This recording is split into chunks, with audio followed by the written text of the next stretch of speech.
So then, we are back with more understandings from the time of the Second Tabernacle services, where we find in the Aramaic English translation of the word. This translation comes from the original manuscripts of the prophets of the Tzayelic lineage. So then, we can understand the time of the end. As per Yeshayahu the prophet, we find the layer of understanding of the spring feast, the autumn feast, and also the returning of the cities of the Messiah laid waste for many centuries. As we read then Yeshayahu the prophet, we find then many understandings of the prophecies, mostly at this time related with the restoration period, where then the cities of the Messiah laid waste for many centuries. This simply means the cities then were based from Moses' plan on a desert, a place secluded, a place where then the instructions were obviously obeyed. Then, if you observe the simplicity of the system, then picture in your mind the holy instructions on a desert. Then the Hebrews, they trained these for more than 1,000 years. Then came the Messiah, the Savior, completed the spring feast found in Leviticus the 23rd chapter. Then came a period of roughly 100 years until Yohanan went down to Africa. Then 7 cities on Asia Minor, and then on until 1009, regular calendar. Then came the time of the 1,000 years of deceit, where cities were no more. Then the prophet has mentioned very precisely and very frankly and very honestly the returning of the holy cities as they were before. These are no news. If we were talking of news, it would be great. But these are already known. So then, let's evaluate the importance when the Messiah came and he then completed the spring feast.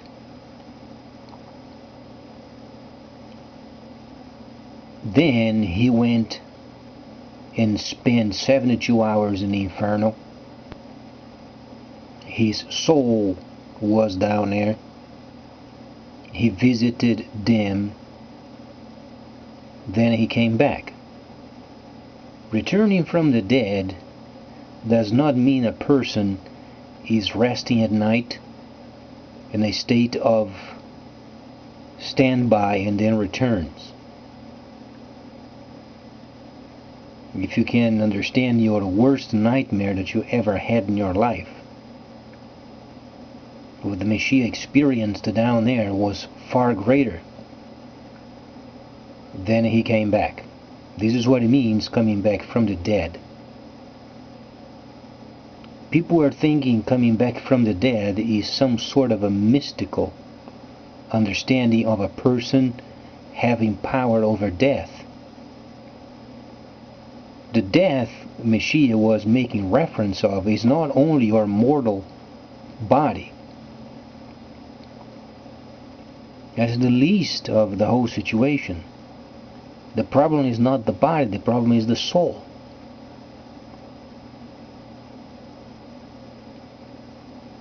The prophet has said, the body returns to the dust where it came from, but the soul.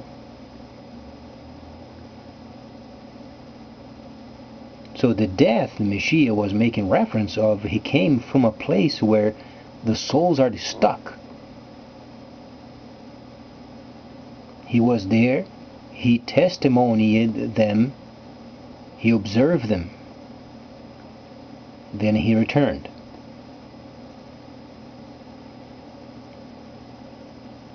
Then when he did, he held his tongue for quite some time. Then he was explaining for a whole year It's truly not complicated.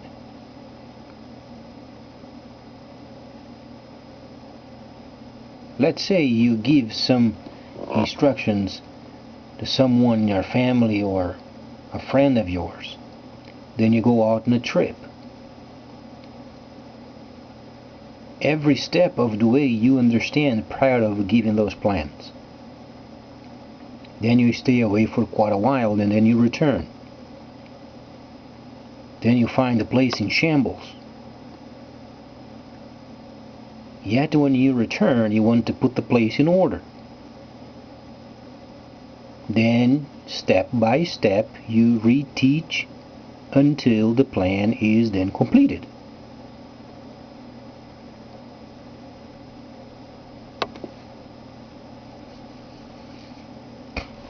Now, that's what the Messiah did. While he was completing the spring feast, he had to clean up the whole instructions because there were more than 10,000 laws mixed with the whole instructions.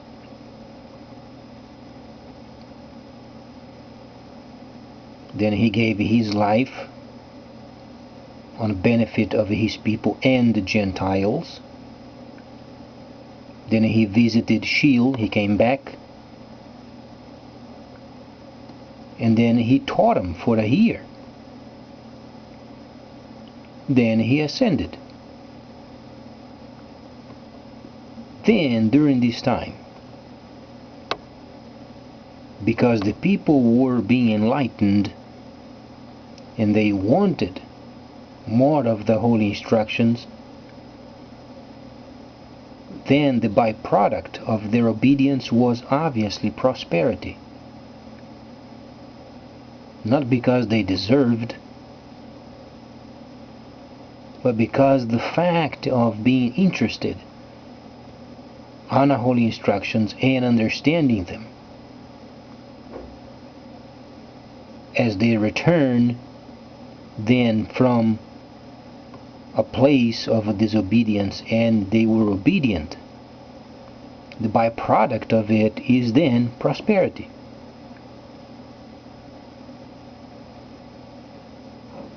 Then prior to his ascension, then he began explaining the very end of the time known as the autumn feast or the vengeance.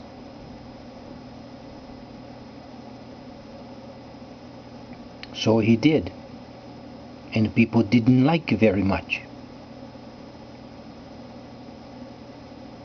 Then became a persecution severely on the land.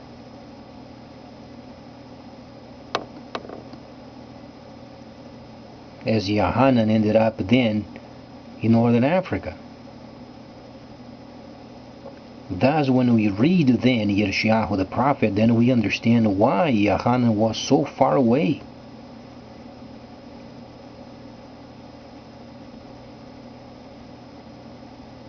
During the time of Yirmiyahu, when he was explaining tabernacling outside of Israel was absolutely crazy. Because they didn't understand the plans of the future. Yet Yeshayahu was right. He knew it. He was explaining the prophecies properly.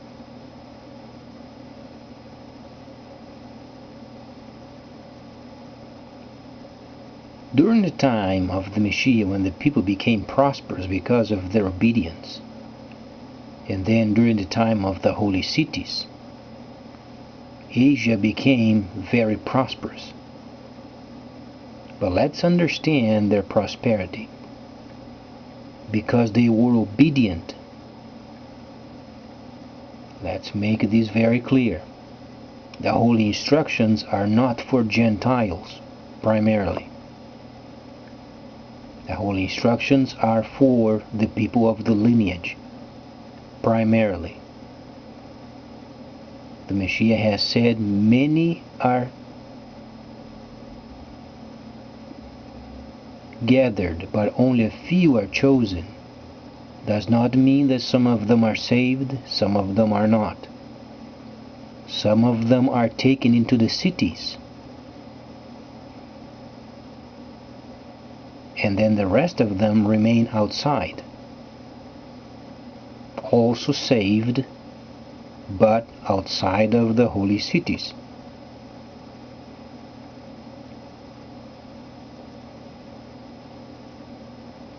Place this simpler: many people, they hear the words of the prophecies, they come together, but only a few are taken into the holy cities.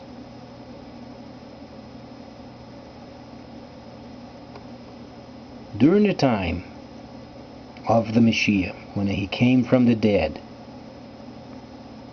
and he spent then a year with his people, then later the holy cities, during the time of the prosperities of this specific period,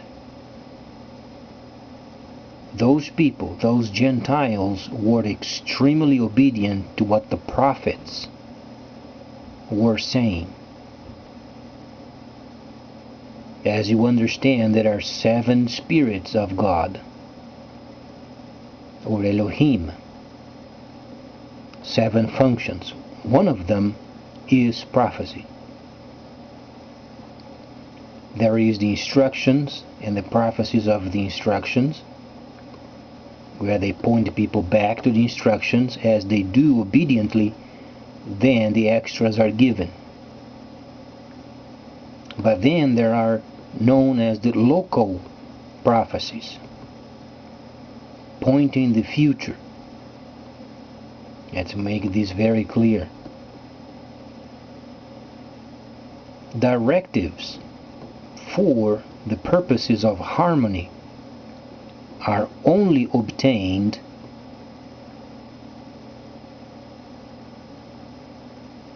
for the purposes of harmony. These are only obtained when then the Gentiles are extremely obedient to the words of the prophets. There is no prosperity if there are areas of lack of obedience. People simply don't prosper.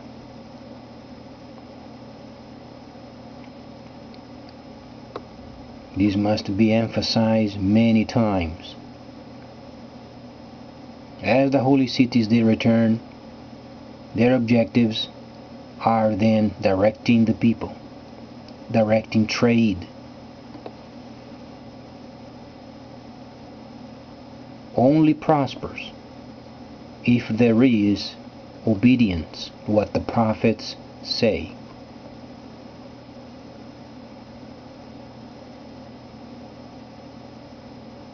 A person can be tenacious, self-guided,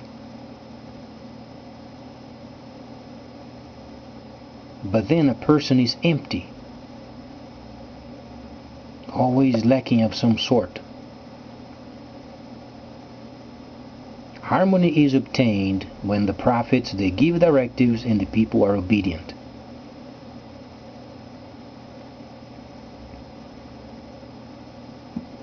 Let's say the Creator has a plan for a certain part of the world, and they go there, and the prophet says something. In other words, they hear the prophet saying of a certain actions they should be taking. They can obtain harmony in having a sense of forwarding only when the words of those prophets are obeyed. And those words, they come through the Messiah, because there is a direct link with the Holy of Holies where the Messiah is at, and then the words of the prophets. They don't speak on their own.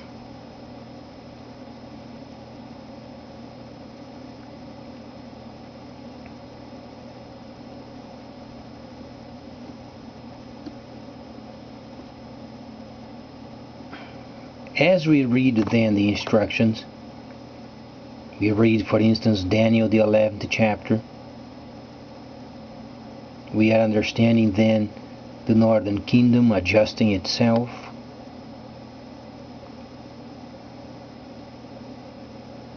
We are understanding then Africa adjusting itself, China, and the other nation simply rebuilding.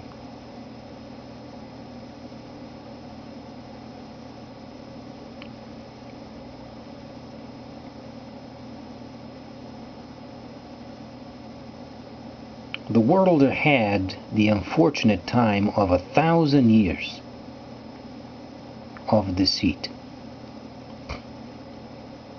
The world had enough of it. Ever since 2010, 1,000 years of deceit then ended.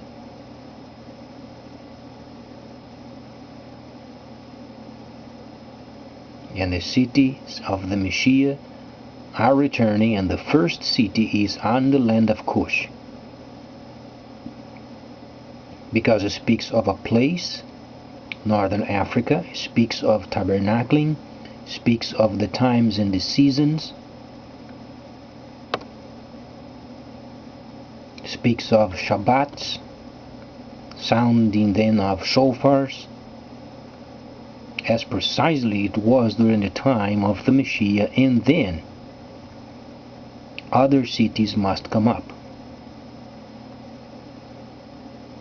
The 7 cities on Asia Minor must return.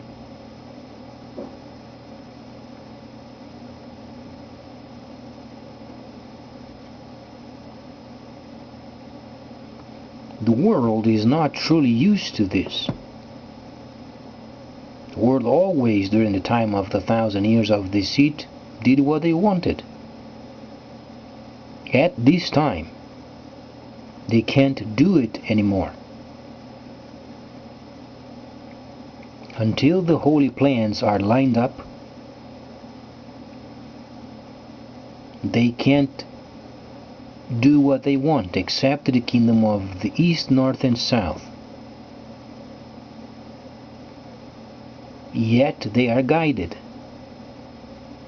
and the rest of the nations simply rebuild.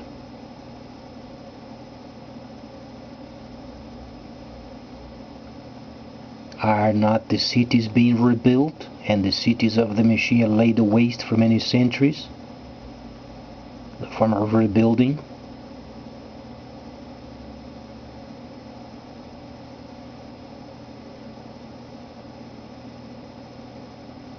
We will get used to it.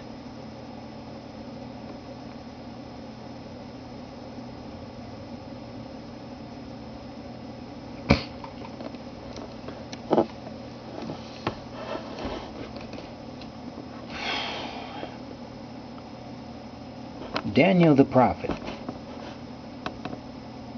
The Messiah then came roughly 500 years later. Did you know that those people that came from the east, those were the direct descendants from the time of Daniel? Some people, when they read the instructions, they think those people came from some sort of place very far away because they saw then the star in the heavens. No, the star was already directed by Daniel himself. He knew the instructions and he instructed his people. Make sure you people understand the astronomy, the position of the star. He knew where it was at, and he indicated it.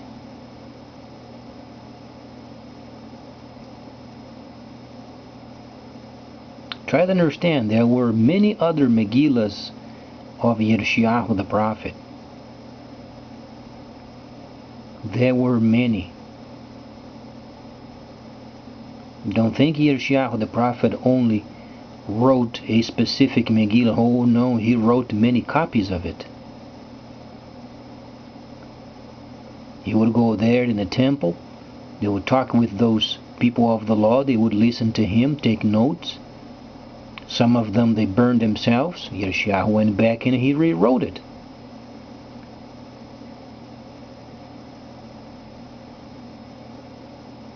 There were many other copies of Yeshayahu. We have only a tiny portion of it, unfortunately, but then it was selected for this purpose, and at the moment it is enough.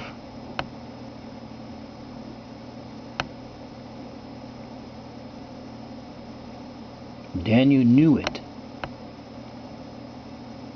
and he pointed at the particular time when this sign comes.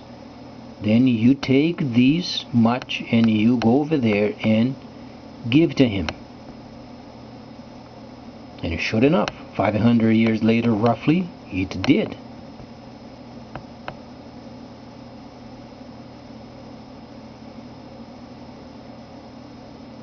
So we come from a culture, for instance, United States as an example given.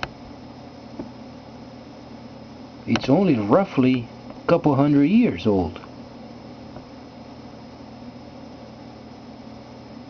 Can you imagine double plus of this time only in waiting?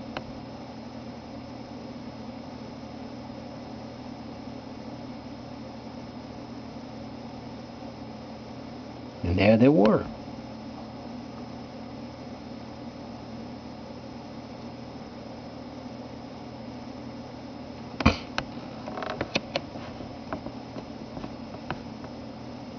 So then as we read, let's then understand the trade of the world is directly related with the holy instructions, says obediences,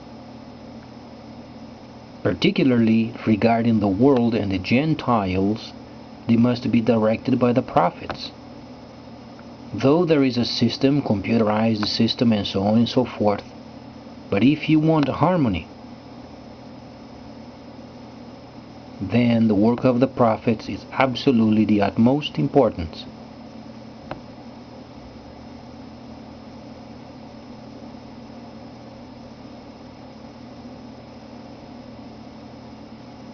It is when you have the understanding of the prophet, means the person with beard,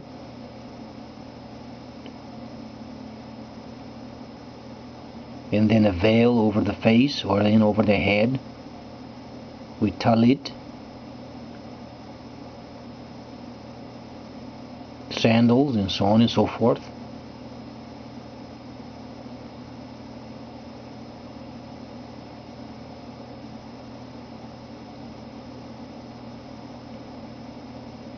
Comes the 62nd chapter of Yeshayahu, who speaks of the sons of Ishmael. The 61st relates with tabernacling, and the combination of them both, besides other chapters, makes then the 37th chapter of Ezekiel.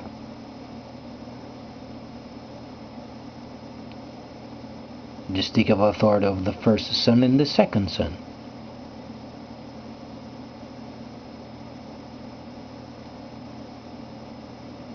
The understanding of the first tabernacling and the second tabernacling, then you find in the first and second menorahs.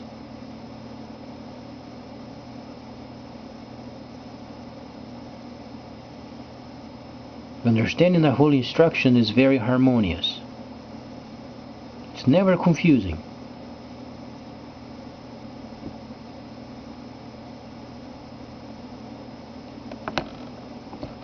So then later we're going to study more of the holy instructions related with the second tabernacle services,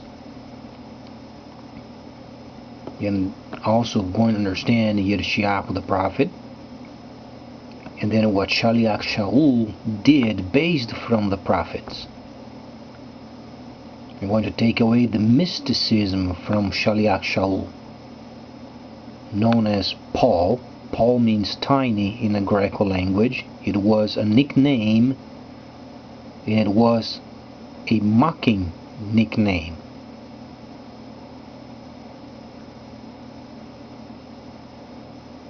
It is. Paul is a mocking name. M-O-C-K-I-N-G, mocking.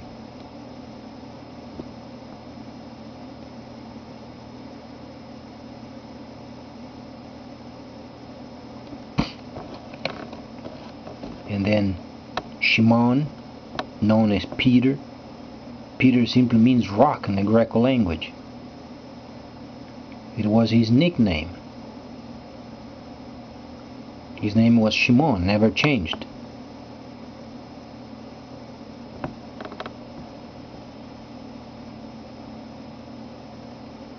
Either Shimon or then Shaliach Shaul, they never did what they wanted. They never had their own schedules as far as what they should talk. They were in line with the prophets, the instructions, and what the Messiah had said.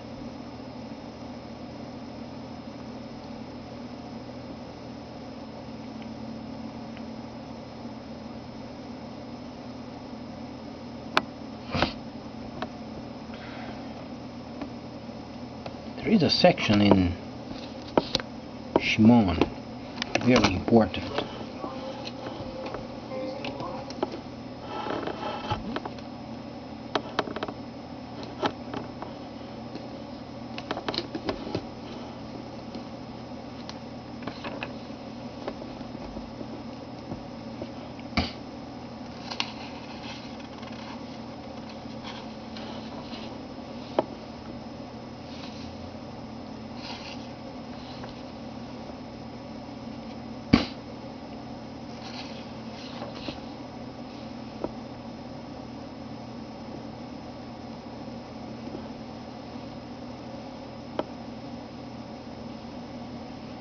So then, 1 Shimon chapter 4 verse 5, who must give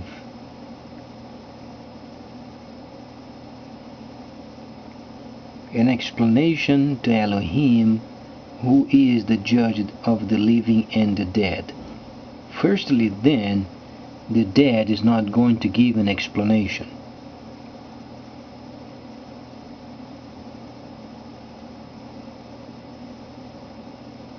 Now the living, they are. Let's understand then the importance of checking ourselves as far as the holy instructions are concerned. The measuring stick used is the same measuring stick the Messiah himself had to measure himself with.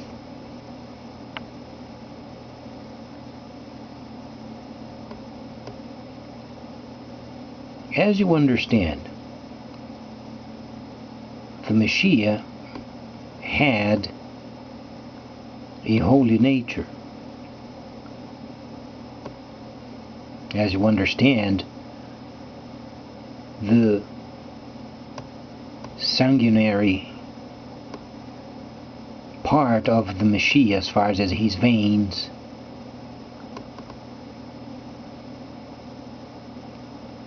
was holy, because it had no link with the male part of any flesh.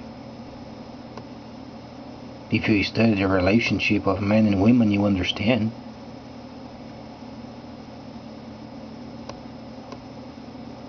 The part of the veins and then the fluid that runs through it comes from the male side.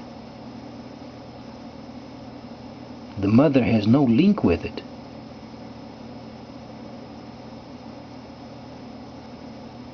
So the divine nature provided the fluid required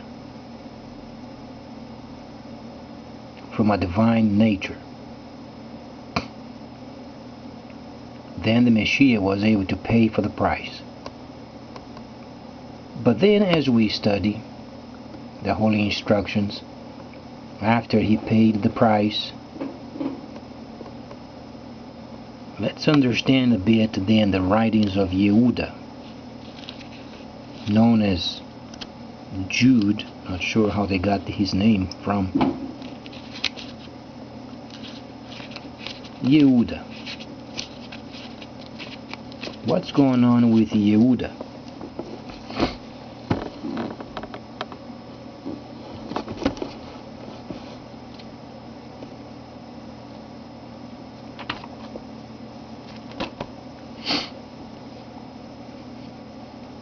We are finding then Yehuda as a group of people. The understanding of it is then a group of people on their way to form then a holy city. Was a slave, obviously, and Shaliach Shalom mentioned, receiving him back, you don't be angry with him. But the content of it is then a group of people on their way to form another holy city. That's why then Egypt is then mentioned. As far as then the dreams of Pharaoh and explanation of Moses.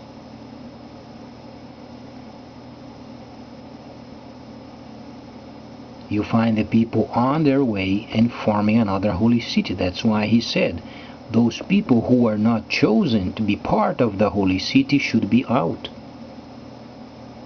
Should remain outside of the holy city. That's why when you read then Yehuda, you are reading a people on their way forming another holy city. It's the very content and context.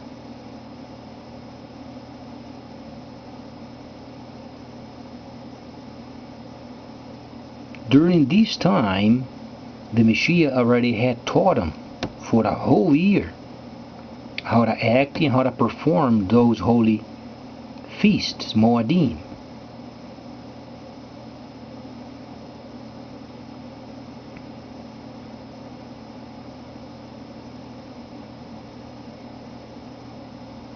So then, with this in mind, we are simply reminding ourselves of this new holy understanding. For so many people is new because they never learned. Comparing with a holy instruction then is simply restoration.